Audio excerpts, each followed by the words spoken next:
Assalamualaikum warahmatullahi wabarakatuh. Bismillahirrahmanirrahim. Alhamdulillahi haqqa hamdih. Wassalatu wassalamu ala man la nabiyya min ba'dih wa ala alihi wa ashabih. Amma ba'du, subhanaka la ilma lana illa ma 'allamtana innaka antal alimul hakim. Allahumma arinal haqqa haqqa warzuqna husna ittiba'i wa arinal batila batila warzuqna husna ijtinabi. Para jemaah, Bapak Ibu sekalian rahimakumullah, kajian kita pagi hari ini mengambil tema tentang perbuatan haram yang kurang disadari.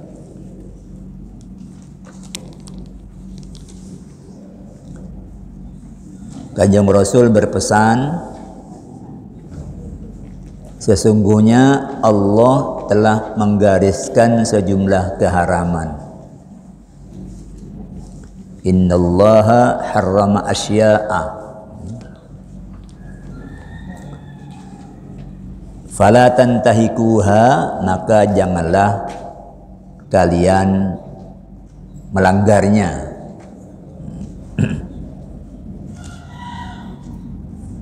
Beliau juga berpesan,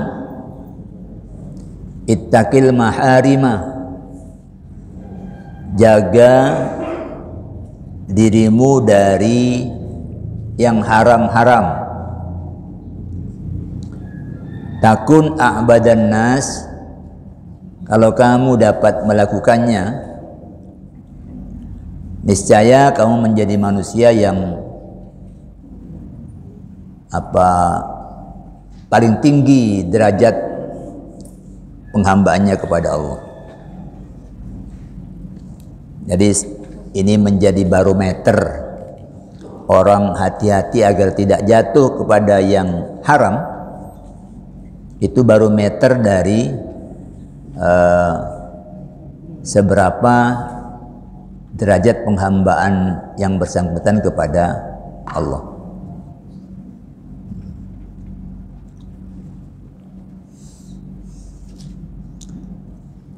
Perbuatan haram itu ada yang populer, banyak orang yang tahu karena sering diungkap, tapi ada juga yang tidak populer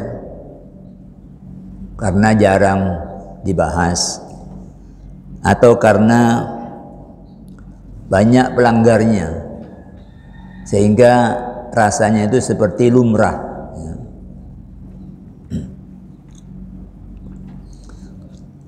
Di antara perbuatan haram yang tidak populer, di sini disebut ada, di antaranya itu ada 5 ya. Di sini disebut 5 ya. Pertama itu siar-siar berita, memviralkan berita ya. Ini sepertinya sekarang itu biasa ya. Dan Allah dalam Al-Quran dalam surah An-Nisa 83 itu menggambarkan bahwa siar-siar berita ini itu adalah kelakuan buruk kaum munafik. Kaum munafik itu kaum yang sejatinya dia kafir, tapi menampakkan pura-pura dia muslim. Karena dia cuma pura-pura, maka untuk amalan yang harian yang berat buat orang munafik itu di sholat isya dan sholat subuh. Itu sholat yang dikerjakan di malam hari. Di zaman Nabi isya itu agak mundur, dan itu buat orang yang kerja sehari-hari itu mulai rada perlu istirahat. Kemudian subuh itu orang harus bangun pagi. Nah, ini orang munafik ini aras-arasan ya. Karena dia tidak ada dorongan dari dalam, dia hanya sekedar ingin kelihatan kalau dia itu satu kelompok dengan muslim. Nah, Allah menyatakan wa idza ja'ahum amrun minal amni awil khaufi, apabila kepada mereka datang berita tentang keamanan atau tentang ketakutan. Keamanan itu berkenaan dengan soal-soal misalnya ada ancaman dan sudah bisa diatasi, atau ketakutan misalnya berita kalau tentara negara mana itu sudah siap menyerang Indonesia.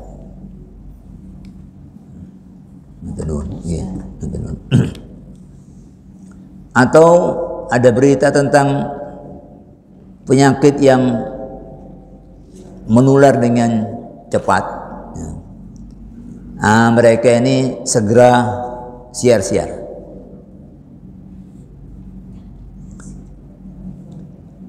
Walau radduhu ila rasuli wa ila ulil amri minhum, sekiranya mereka itu menyerahkan pengelolaan berita itu kepada Rasul dan kepada ulul amri, orang-orang yang punya otoritas di kalangan mereka, la'alimahul ladzina yastambitunahu minhum, tentu orang yang ingin tahu apakah berita ini benar atau berita ini tidak benar itu jelas alamatnya, yaitu tanya kepada Rasul atau ngecek ke ulil amri. Tapi ini sudah tebar-tebar sehingga berita menjadi liar.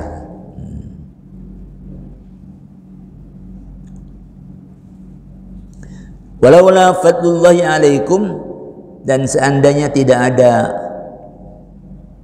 karunia dari Allah atas kalian, wa rahmatuhu, dan tidak ada rahmatnya buat kalian, lattaba'tumus syaitana illa qalila, tentu kalian akan mengikuti setan kecuali sedikit.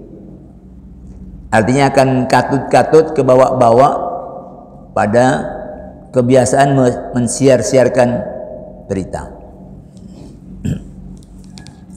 Ini kelakuan buruk orang munafik.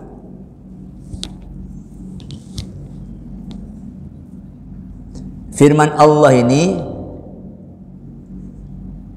sejatinya itu mengidealkan terwujudnya pengelolaan berita itu oleh otoritas yang berwenang. Artinya berita itu mesti dikendalikan. Ya. Kalau zaman dulu, sebelum setiap orang bisa jadi wartawan seperti sekarang, kalau zaman dulu itu ada kantor berita apa, ada menterinya yang bertanggung jawab.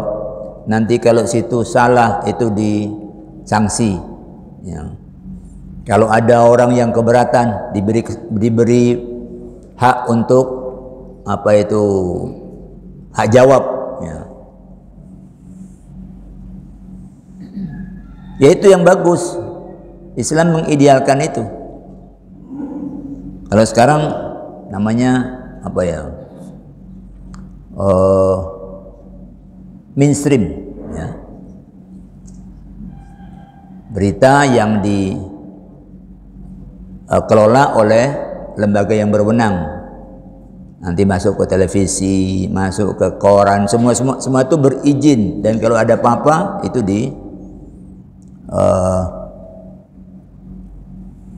diproses melalui hukum. Kadang dicabut izinnya.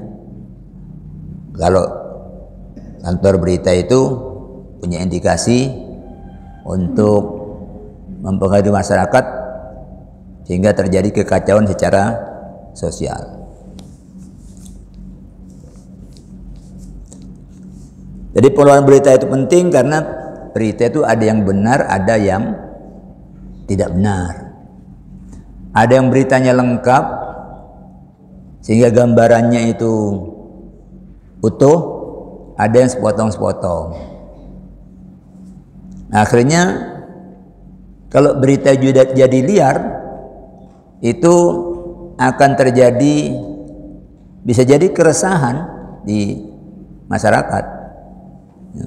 Karena katanya begini, ya. Karena itu Nabi menguatkan keharaman siar-siar berita ini itu dengan penegasan beliau, kafa bil mar'i kadiban, cukuplah orang itu untuk jatuh dalam dusta. Ingat tuh, dusta ini ra'su kulli khati'atin. Dusta itu adalah kepalanya semua kesalahan. Jadi bohong itu cabang kesalahannya bisa jadi banyak, ya. Kalau kita berdusta, itu nanti untuk mempertahankannya akan berdusta lagi, ya. Bikin karangan lagi, kayak peristiwa yang pembunuhan polisi itu. Rekayasanya banyak, sampai tembok-tembok ditembaki. Tuh. Kata Nabi, cukuplah seseorang untuk jatuh dalam dusta, ayyuhadditsa bikulli ma sami'a, dengan hanya menceritakan kembali semua apa yang ia dengar.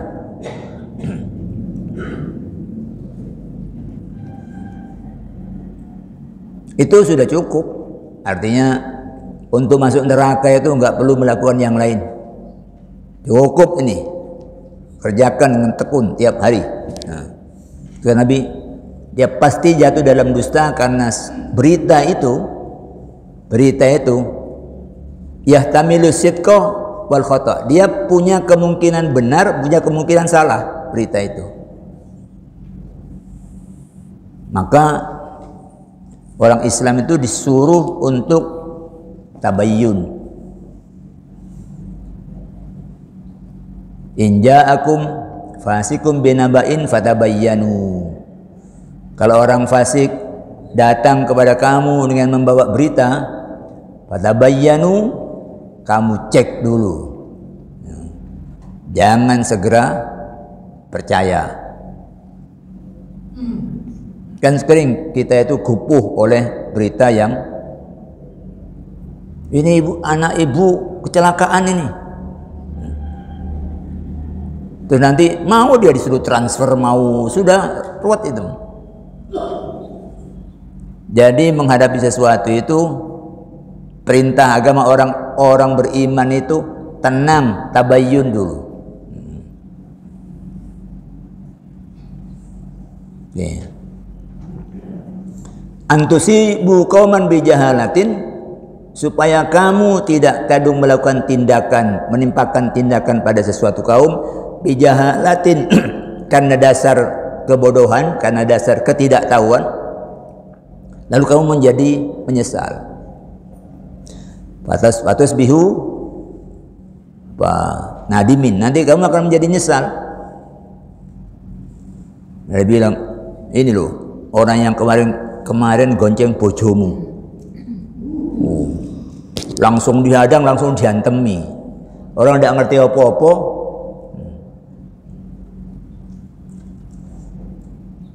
Jadi itu bahayanya berita.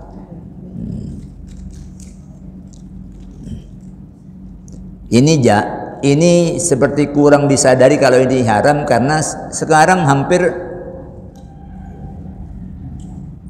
ya jenengan bisa rasakan, ya, itu sudah ada, nggak lihat-lihat itu grupnya siapa, grupnya tokoh, grupnya ustadz, ada yang begitu-begitu itu.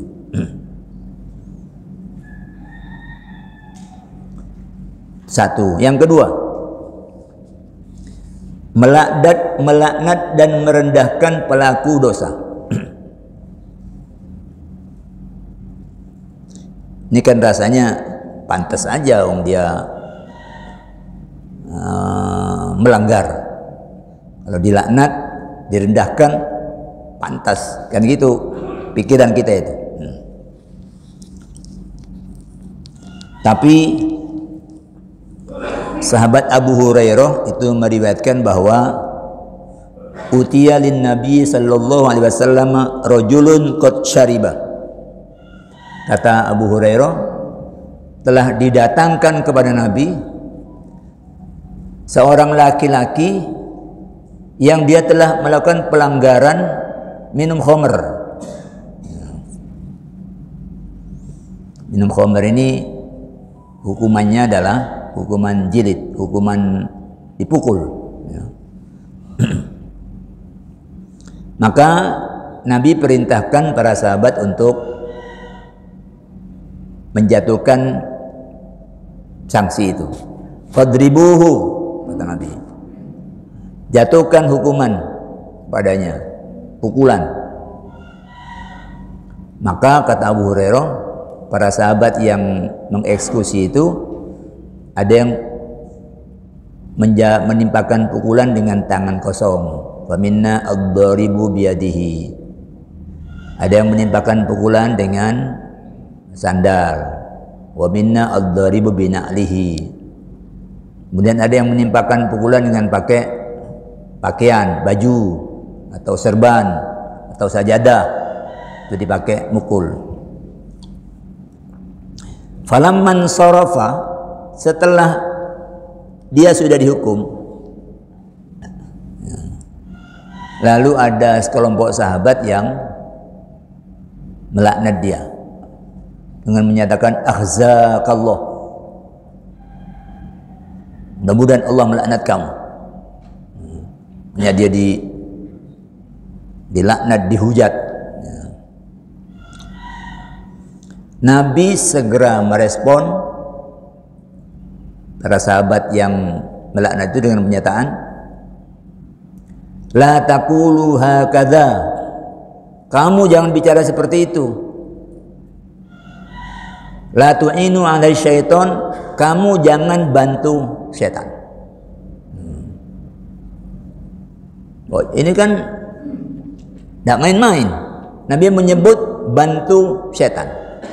Setan itu pekerjaannya menyesatkan, dan kamu membantu pekerjaan setan.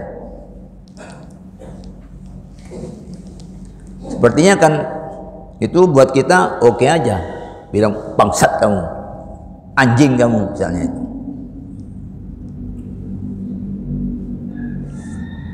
Untuk orang yang berbuat salah. Tapi Nabi tidak ngajari itu. Kenapa? Karena semua kita ini sama. Setiap Bani Adam khata'un, setiap kita ini pembuat dosa. La tuzakku anfusakum, kalian jangan merasa diri kamu suci. Biar ustadz, biar profesor, biar ulama, jangan merasa diri suci. Semua keturunan Adam itu pembuat dosa. Kalau kelihatan terhormat, itu adalah oleh karena cacat kamu, dosa-dosa kamu itu ditutupi oleh Allah. Setiap kita ini coba pikir, pasti banyak salah-salah yang disembunyikan agar tidak diketahui orang. Dan itu bagus. Yang buruk itu kalau orang melakukan salah lalu dia cerita dengan bangga. Itu buruk, itu buruk sekali. Orang kok tidak menutup aibnya sendiri. Kalau aibnya sendiri nggak ditutup, wah dia dengan mudah membuka aib orang lain. Agama menyuruh aib itu ditutup, bukan ditebar-tebar. Karena itu yang namanya rasan-rasan, itu Quran menyatakan dia seperti doyan makan daging saudaranya sendiri yang sudah jadi mayat. Kan buruk sekali itu. Jadi kita ini sama. Kita sudah berada di jalan yang benar, sama-sama beriman. Semua tahu masing-masing bisa jatuh. Dan iblis kerjaannya bikin jatuh itu. Bikin agar dia tergelincir dari jalan yang lurus ini. Itu kerjaan setan. Kalau kita merasa satu nasib, satu jamaah, kalau ada orang mau jatuh segera ditangkap. Ada orang kok tahu ini punya niat untuk nempeleng orang, segera datangi, jangan. Itu namanya apa namanya? Yang mencegah agar teman itu tidak sampai jatuh. Ya. Ini sudah ngatek, sudah berabak mukanya mau ngantem bapaknya sendiri, kita tahu, cegah. Itu dia tidak jatuh. Maka kalau ada yang jatuh, itu jangan tambah direndahkan.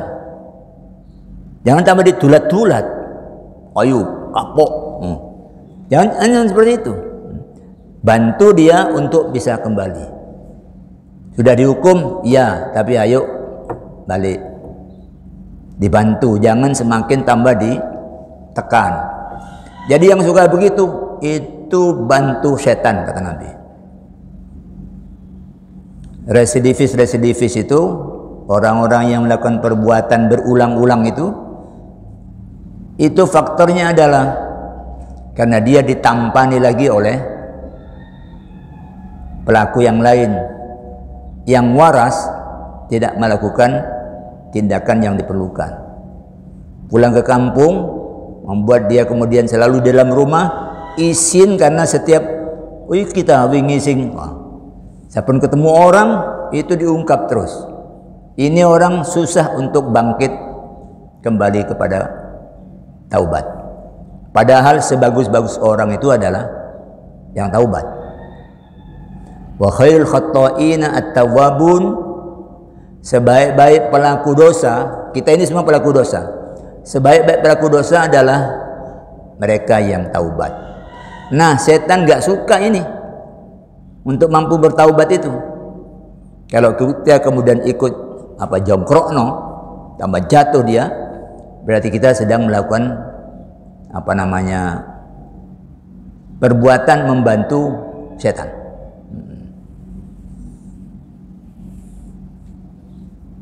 Yang kedua, jadi kalau ada siapapun yang salah sebesar apapun, itu jangan merasa diri kita suci.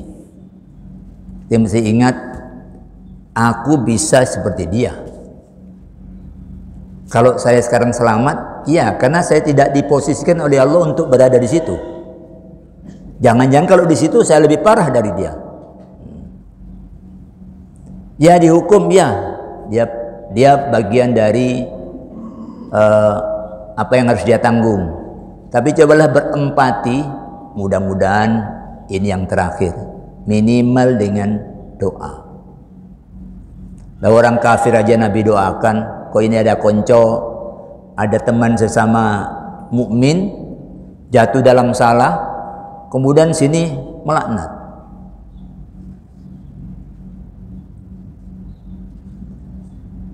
Lalu ikut berkomentar buruk, lalu diviral-viralkan, biar semua rakyat Indonesia tahu ini kelakuannya. Itu kan seolah-olah kita itu aman.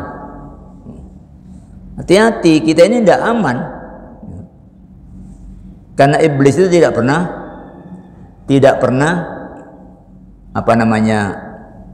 putus asa, kecuali kalau menghadapi orang yang ikhlas. Ikhlas itu kita sudah singgung yang lalu. Kami hanya mengabdi hanya kepada Allah dan mengikhlaskan agama untuk Dia.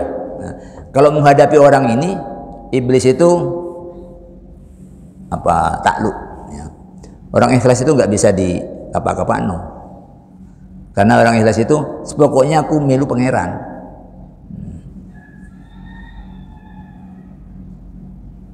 Jadi misalnya jadi tukang ojek, lewat kokon wae, pengen kok kilonya tambah banyak. Lewat sini kamu untuk titik. Tapi tukang ojek yang milu pangeran, ndak. Masih oleh titik, gak popo. Sing ngatur rezeki pangeran. Karena kita sudah diajari itu, orang yang bertakwa itu Allah akan berikan kepadanya rezeki dari jalur yang tidak disangka. Tapi salahnya kita selalu masuk itu rezeki kita jadi tersangka semua.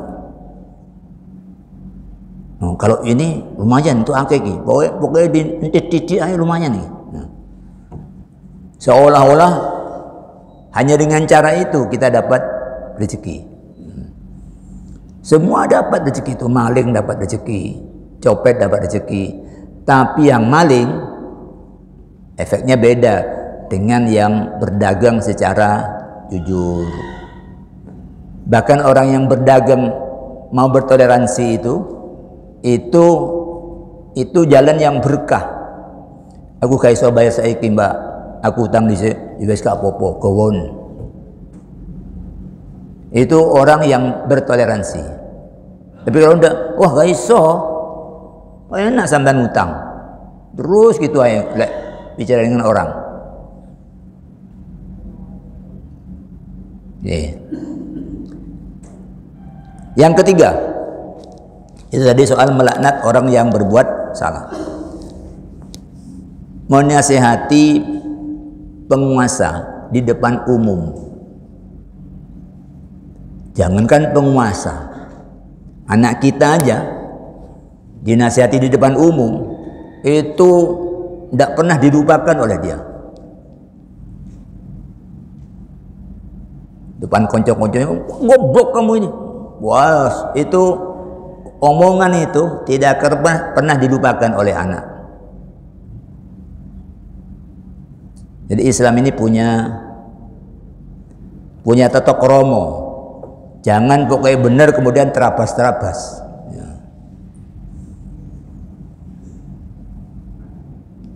Ya, betul bahwa Nabi menyatakan afdalul jihadi kalimatu adlin inda sultanin jair.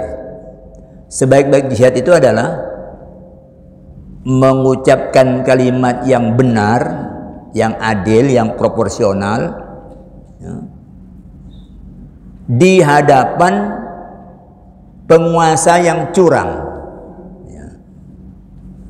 Kalau penguasa itu jangan arahnya ke negara terus ya. Karena kekuasaan itu bisa sampai yang sekecil-kecilnya. Orang menjadi ketua RT itu penguasa. Dia punya otoritas untuk mengatur. Jadi polisi di jalan, dia penguasa.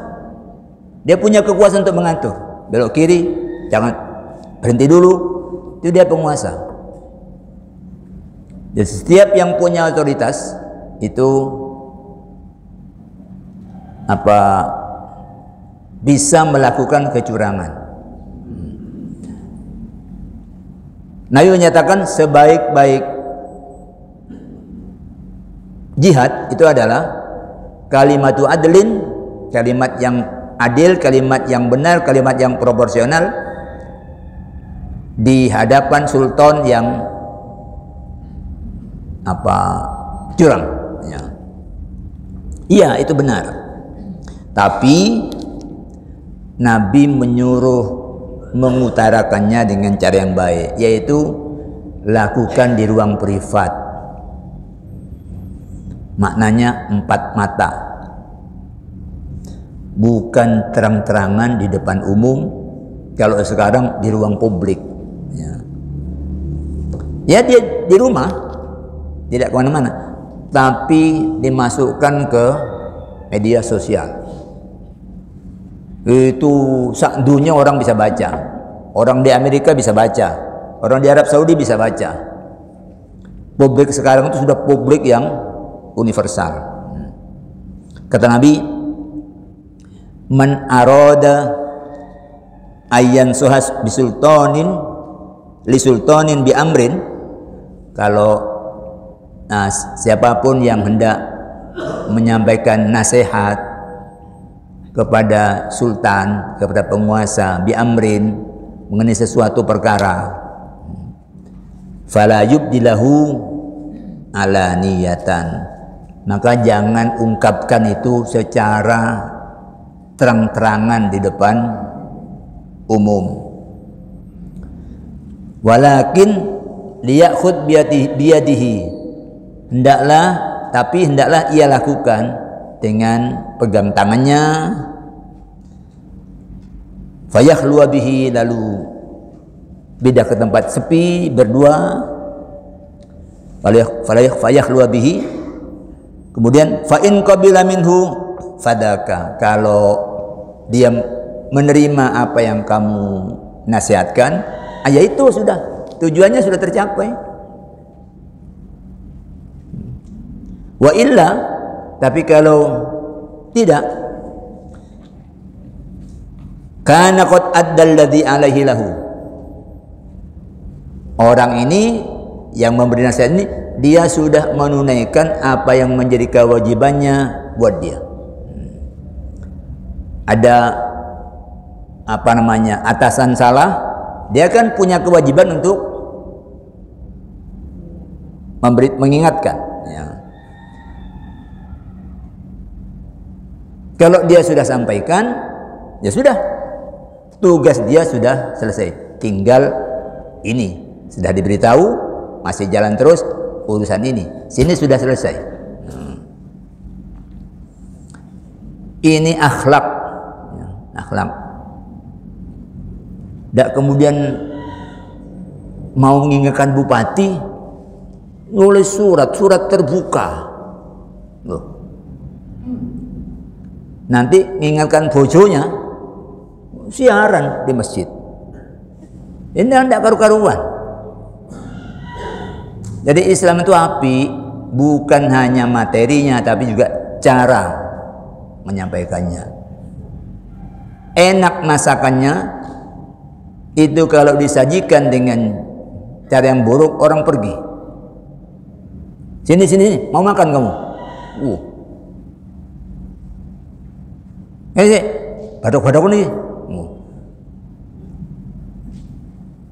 Itu orang gak mangan, gak paten. Orang akan begitu, seperti itu. Jadi agama ini agama akhlak. Jadi kita perlu mengelmuni, karena yang begini, yang jatuh kepada begini ini banyak, termasuk tokoh-tokoh. Ya. Akhirnya lalu seolah-olah itu oke aja, lupa sama apa yang diatur dalam agama ini. Jadi kalau tidak bisa menyampaikan, ya diam aja. Nyampaikan gak iso. Itu nanti itu balik lagi itu nebar-nebarkan kesalahan orang. Jadi kata Nabi itu, kalau kamu tidak bisa bicara baik, ya sudah diam aja.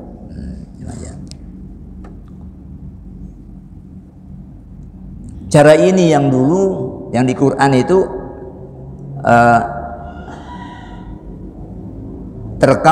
direkam di Quran, bagaimana Allah memerintah Nabi Musa dan Nabi Harun. Ya. Kurang apa buruknya Fir'aun, yang Nabi Musa diutus sebagai Rasul pada zamannya, menghadapi Fir'aun yang mengaku sebagai Tuhan. Ini bukan hanya curang-curang receh ini curangnya melampaui iblis. Iblis itu tidak berani ngaku Tuhan, tapi Fir'aun mengaku Tuhan. Nabi Musa diutus pada zaman beliau, pada zaman Fir'aun bersama Nabi Harun. Itu Nabi Musa tidak keluar-keluar di luar untuk kepentingan Fir'aun ini. Diperintah oleh Allah, idhaba ila fir'auna fa innahu tagha. Innahu tagha. Idhaba ila fir'auna, kalian pergilah ke Fir'aun. Innahu tagha, dia adigang-adigung, melampaui batas. Lalu apa perintah Allah kepada Nabi Musa dan Harun? Faqula lahu, berbicaralah kalian dengan dia. Ucapkan oleh kalian kepadanya qaulan layyinan, perkataan yang lembut. La'allahu yatadakkaru aw yakhsha, mudah-mudahan dengan itu dia bisa ingat dan kemudian dia bisa takut. Oh ini loh, ini Nabi yang didukung oleh Allah dengan mukjizat, nggak sembrono menyampaikan kebenaran. Datang langsung, temui langsung, dan suruh ucapkan kata yang lembut. Karena itu ini yang oleh Khalifah Harun al-Rasyid itu yang dipakai ketika ada seseorang yang minta izin untuk menasihati Harun al-Rasyid, menyatakan, inni nasihun lak, aku akan memberi nasihat kepada anda, tapi ini saya menyampaikan yang keras, mohon izin. Dan al-Rasyid, tidak, jangan. Lalu dia menyebut, sesungguhnya Allah telah mengutus orang yang lebih baik dari kamu kepada orang yang lebih buruk dari aku. Itu pun Allah perintahkan untuk mengucapkan kata-kata yang lembut. Nabi Musa dan Nabi Harun lebih baik dari kamu. Fir'aun lebih buruk dari aku. Itu pun yang lebih baik menghadapi yang lebih buruk dari aku, itu diperintah menyampaikannya dengan qaulan layyina. Kok kamu sembrono? Banyak kan sekarang ini orang-orang yang kasar,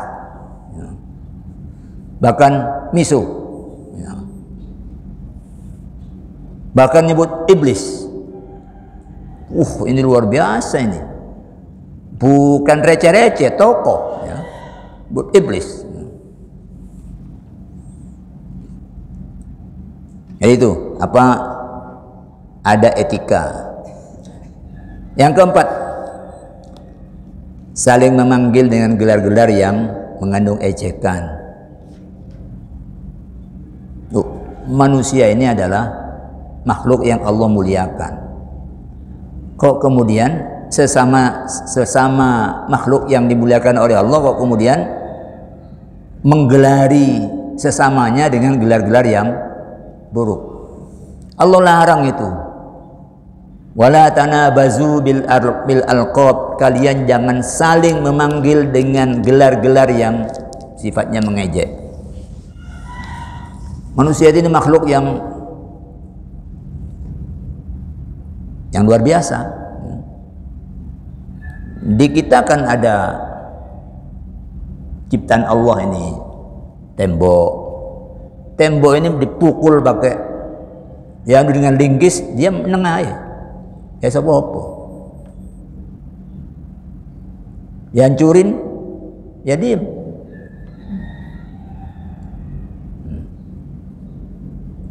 Lalu ada pohon, ini di atasnya lagi.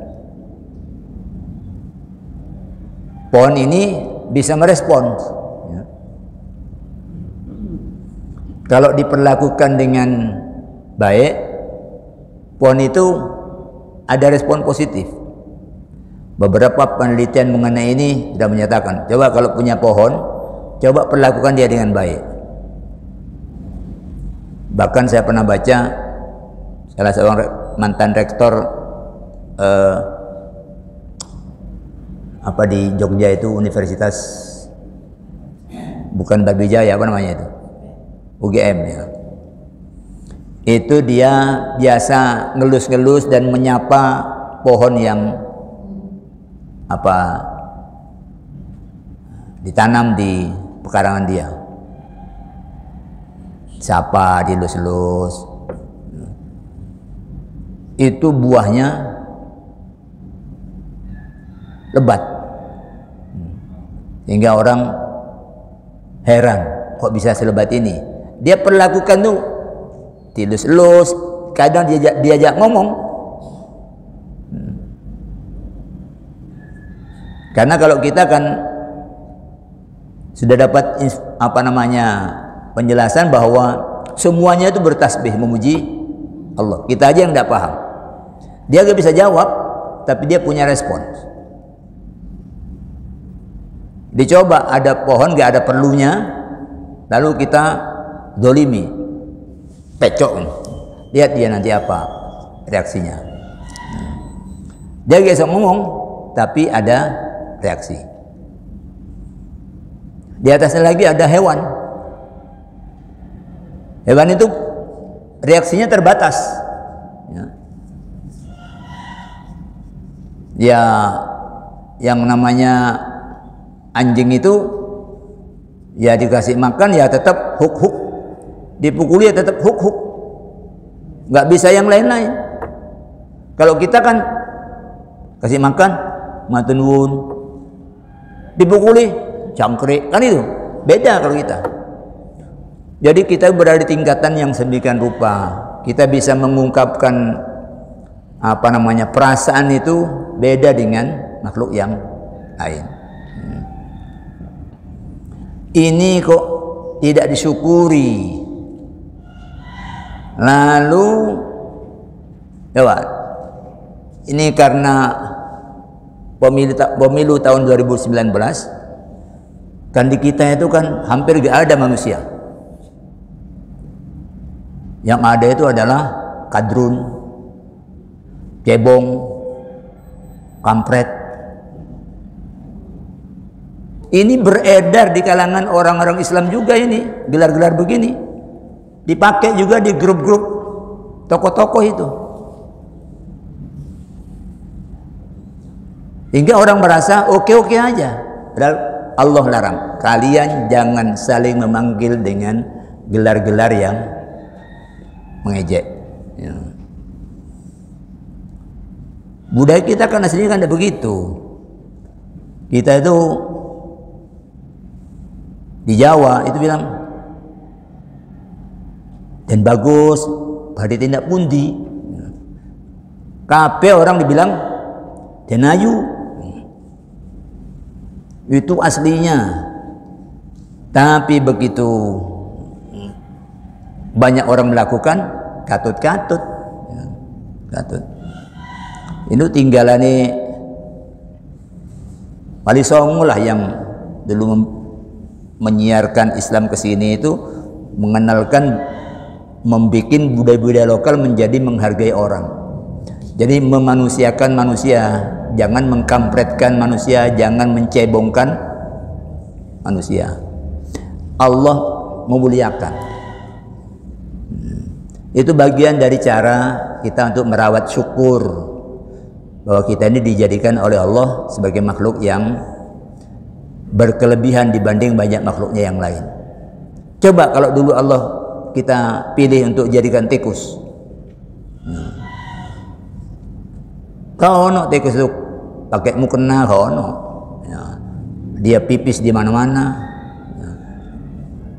Lalu rumahnya di got-got itu, ya. Tapi dijadikan manusia, kita berada dalam kondisi kemuliaan seperti yang kita rasakan. Yang kelima, tidak taat pada ulil amri. Ulil amri dalam semua tingkatan. Ulil amri itu orang yang mendapatkan kewenangan untuk mengatur, untuk memerintah, untuk melarang, ya, untuk melarang. Mulai dari tingkat yang ya dimanapun, di kampung, di upacara, di jalan, itu ada pemegang-pemegang otoritas. Ya. Untuk bikin rumah aja ada pemegang otoritas, pakai izin. Jangan bangun sembarangan, karena kaitannya dengan kepentingan umum. Ya. Ada yang diberi otoritas, ada yang kita serahkan. Ya. Urusan kita itu yang bersifat publik itu kepada pemegang otoritas. Kita tidak perlu membangun jalan sendiri, sudah ada yang bangun. Kita tidak perlu mengangkat tentara sendiri, sudah ada yang mengangkat. Itu bagian urusan-urusan umum yang diserahkan kepada pemegang otoritas. Ini Allah panggil orang-orang yang beriman. Ya ayyuhalladzina amanu, wahai orang-orang yang beriman, atiullaha, taati Allah, atiur rasul, taati rasul, wa ulil amri minkum, dan ulil amri di antara kalian, dari kalian. Jadi ini masuk dalam agama. Jangan dikira hanya Allah dan Rasul terus ini sembrono dengan ini. Masuk itu. Panggilan dari iman itu adalah taat pada orang yang punya otoritas. Kalau ada sebuah gedung, kita mesti cari dulu siapa yang diberi otoritas untuk gedung ini. Maunya apa Pak? Saya mau pakai. Kapan? Nah, oh nggak bisa tanggal. Itu jangan maksa. Ini sudah, itu punya otoritas, taati. Bapak kalau pakai gedung ini, tidak boleh bawa ini Pak, tidak boleh bawa ini. Ya taati. Kanjeng Rasul Shallallahu Alaihi Wasallam menyatakan as-sam'u wa ta'atu 'alal mar'il muslimi fima ahabba wa kariha ma lam yu'mar bi maksiatin. Mendengar, mau mendengarkan, mau taat, itu adalah kewajiban bagi orang Islam berkenaan dengan yang ia sukai maupun yang tidak ia sukai. Sukanya dia akan lewat sini karena lebih dekat. Tapi polisi menyatakan ini suruh langsung. Kan sini kan nggak suka kan? Wong sini lebih dekat, saya kok mesti lewat situ. Orang Islam diperintah taati, walaupun kamu tidak suka.